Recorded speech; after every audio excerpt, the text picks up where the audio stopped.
Bismillahirrahmanirrahim.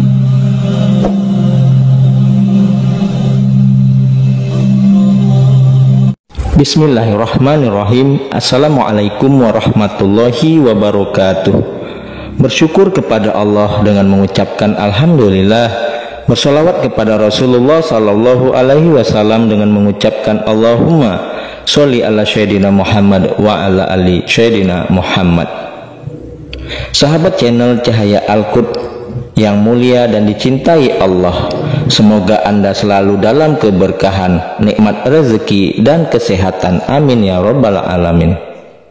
Saudara-saudariku, para pemirsa channel Cahaya Al-Quds yang mulia, pada pertemuan perjumpaan kita kali ini kita akan membahas mengenai 12 alasan mengapa tahajud melancarkan rezeki.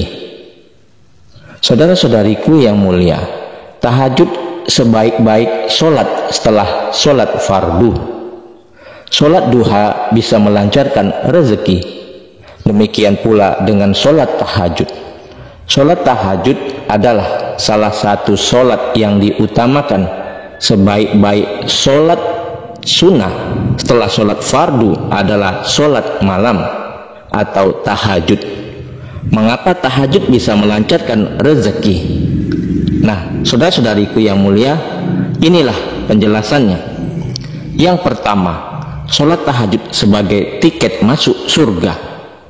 Siapa yang tidak mau masuk surga? Pasti semua muslim mencita-citakan masuk surga. Untuk masuk ke sana mudah saja, yang penting kita punya tiketnya.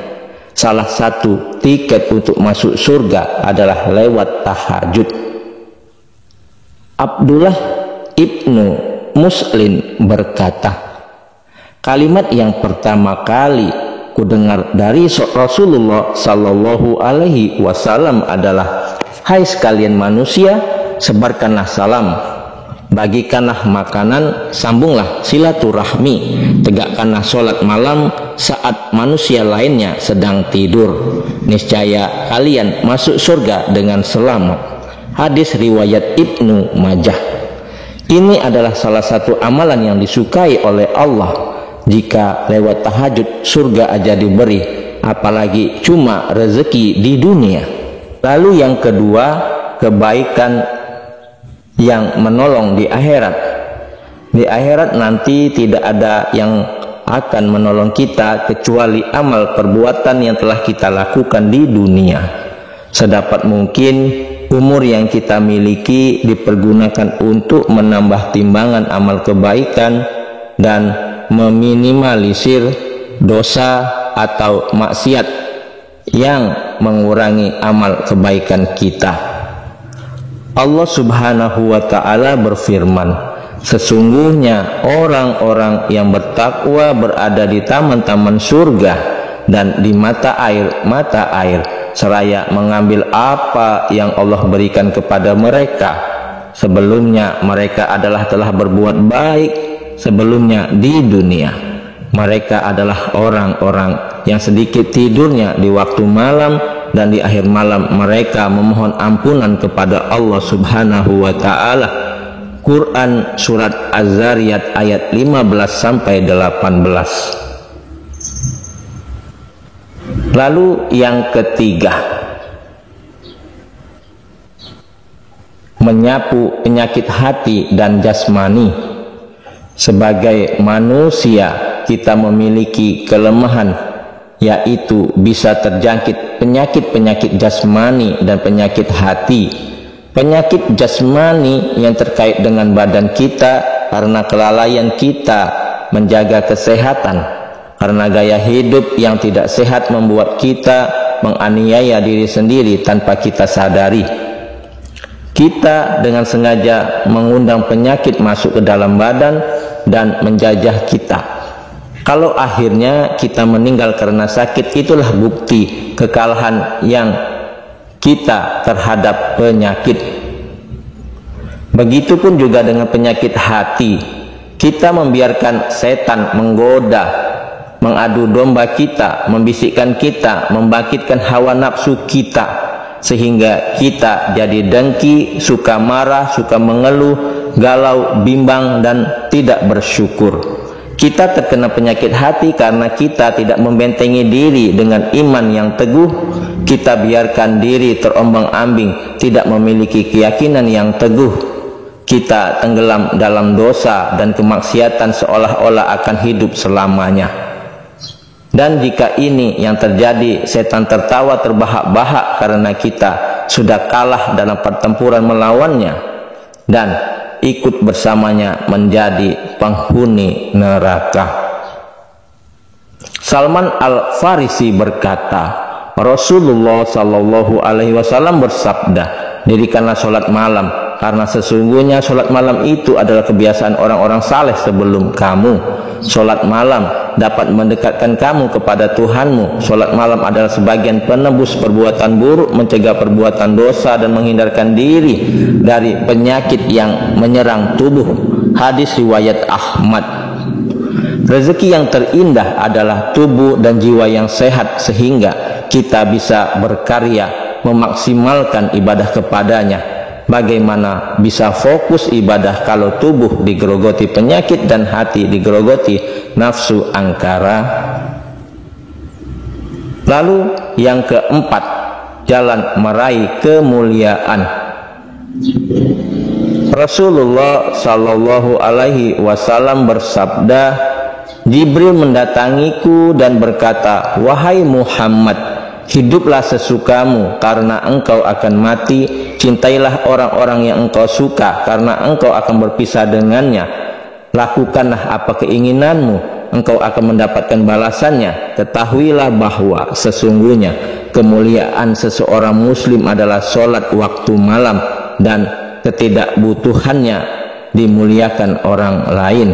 Hadis riwayat Al-Baihaqi. Jadi saudara-saudariku yang mulia,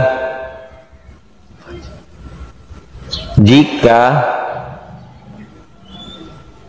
ingin menjadi mulia di mata Allah, bukan di mata manusia, kita berharta banyak belum tentu jadi jaminan mulia di mata Allah. Itulah rezeki yang terindah, memperoleh kemuliaan di hadapan Allah. Yang kelima, sarana mendapatkan rahmat Allah. Rahmat adalah kasih sayang Allah yang hanya diberinya pada orang-orang tertentu yang dikehendakinya. Maukah Anda menjadi kesayangan Allah? Jika ingin semuanya keinginan kita terpenuhi, dekati Allah dan jadilah kesayangannya. Sama halnya, jika kita menyayangi seseorang, maka kita akan berusaha semampunya untuk menyenangkannya dan memenuhi kebutuhannya, bukan? Apalagi Allah yang maha kaya, jika dia menyayangi kita, apa mungkin dia tidak memberi apa yang kita butuhkan? Abu Hurairah radhiyallahu anhu berkata bahwa Rasulullah Shallallahu Alaihi Wasallam bersabda, semoga Allah merahmati laki-laki yang bangun malam lalu melaksanakan sholat dan membangunkan istrinya. Jika istrinya menolak, ia memercikkan air di wajahnya.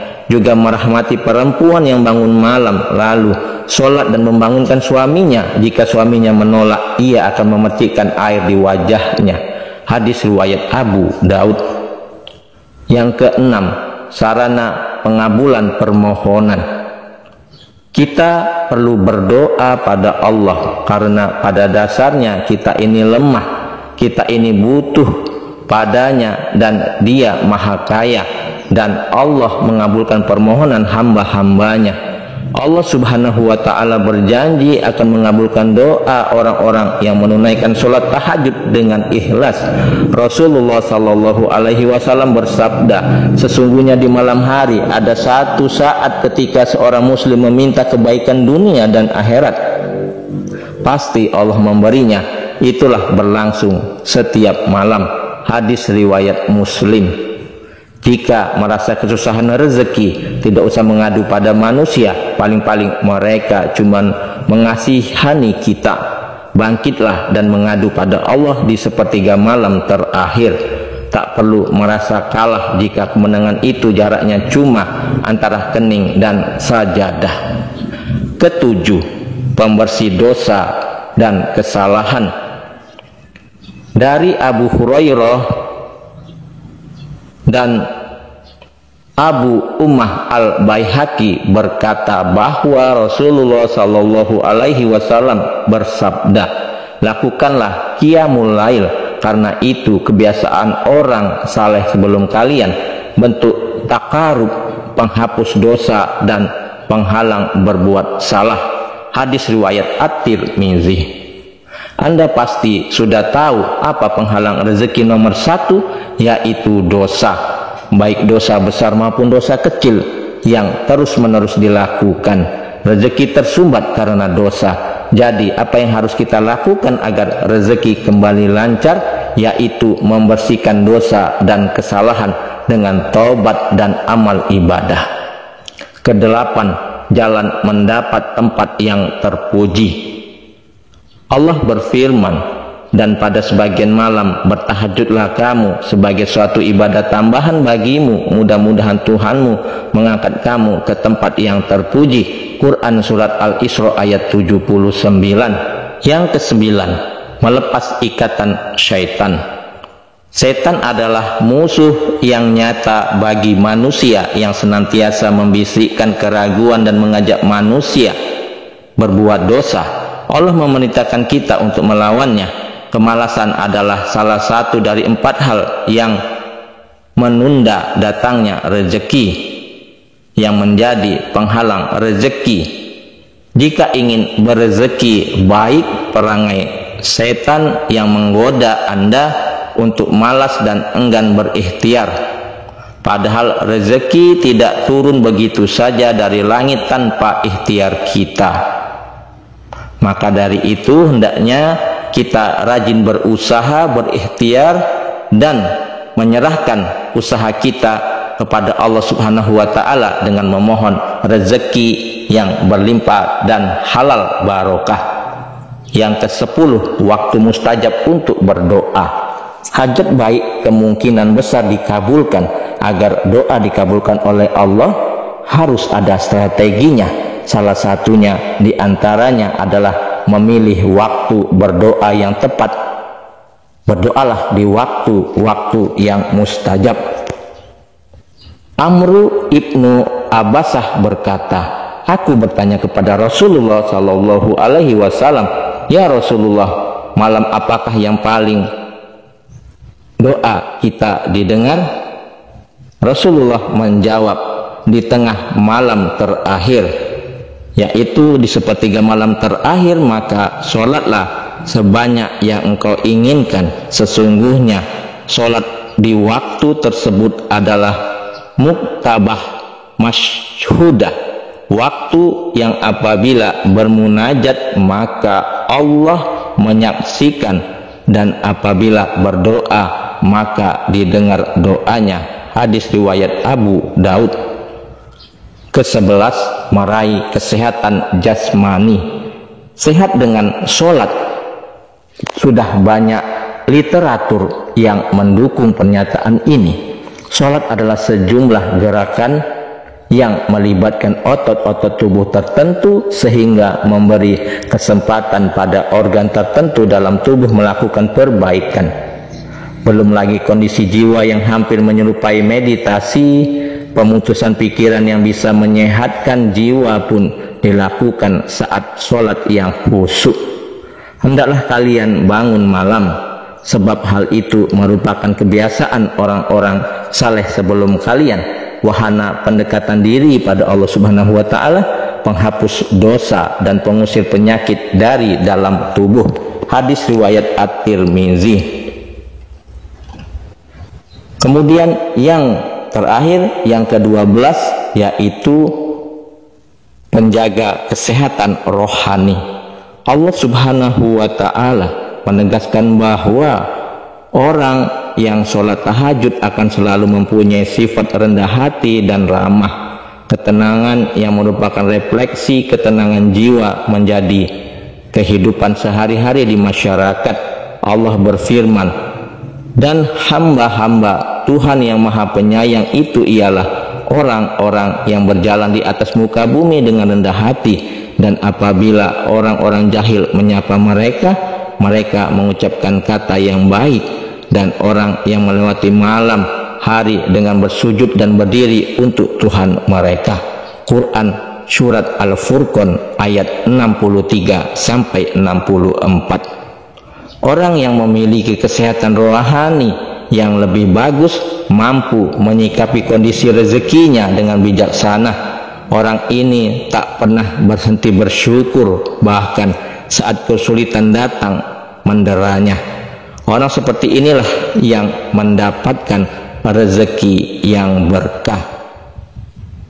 Nah, saudara-saudariku yang dimuliakan, yang dirahmati dan tentunya dicintai oleh Allah Subhanahu wa taala, itulah tadi penjelasan mengenai 12 alasan mengapa tahajud melancarkan rezeki. Semoga kita senantiasa istiqomah dalam menjalankan sholat tahajud. Semoga bermanfaat. Subhanakallahumma wa bihamdika asyhadu alla ilaha illa anta astaghfiruka wa atubu ilaik. Sampai jumpa di video-video berikutnya yang insya Allah selalu membahas hal-hal yang bermanfaat dari dunia sampai akhirat. Wassalamualaikum warahmatullahi wabarakatuh.